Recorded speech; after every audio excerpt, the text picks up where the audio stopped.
If you've had any hope this season 2023 as of seeing the changes that Mercedes have made to the W14, the predecessor of the W13 last season's car, which definitely didn't prove to be a worthy championship contender, now is the time to be more worried than ever if you are already worried. Toto Wolff comes out in an interview and he tells F1 TV and the world that not only are Mercedes behind from their competitors 4/10, but 6/10 overall, and that pretty much will put them where they were last season. Why is this? Because the rest of the cars have at least evolved or progressed, especially the top teams, and now we have an arriving new top team, Aston Martin, with Alonso, and Stroll with a reserve driver in Felipe Drugovich. So during testing, Lewis and Russell both experiencing some issues, Russell having a failure, which proves that reliability does happen and is very important, and it does happen to Mercedes, although it didn't happen as much last season except for in the last race, but this season it happens in testing. Lewis Hamilton can be quoted as saying, "Porpoising was a concern last year, and it is a little bit this year. Bouncing has gone, but sometimes it does occur a little bit."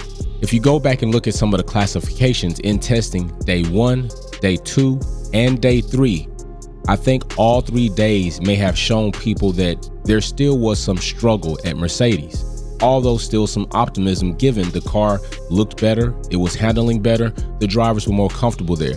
But we all knew that the real test would come free practice and then qualifying before the first race day in Bahrain. Shortly after free practice, Lewis Hamilton can be quoted as saying this, "We found out we're a long way off.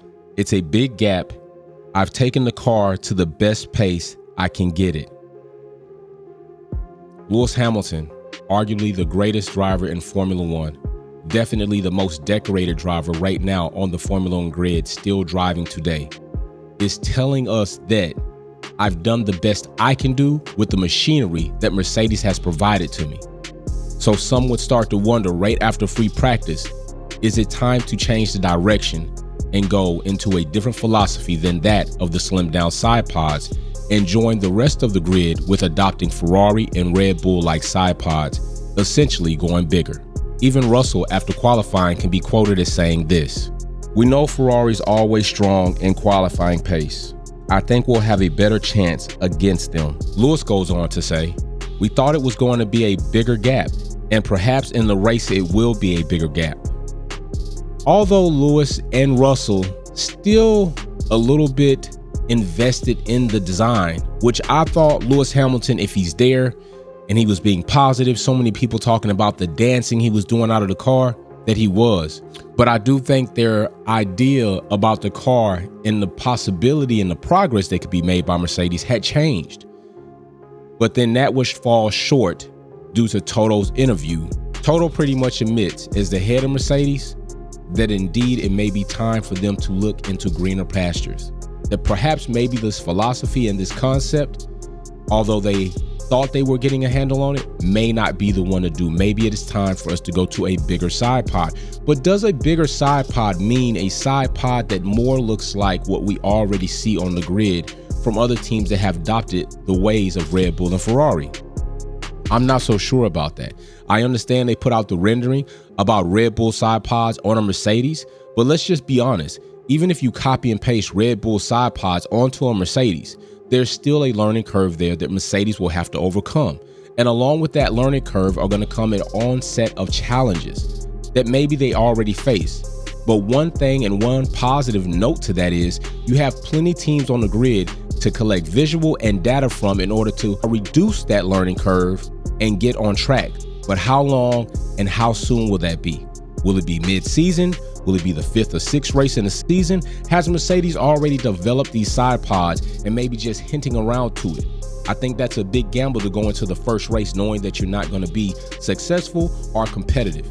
I think if Mercedes have this side pod variation, that it needs to be brought out sooner than later, before the 6th race in the season, as we've heard Russell mention to a big update and others coming then.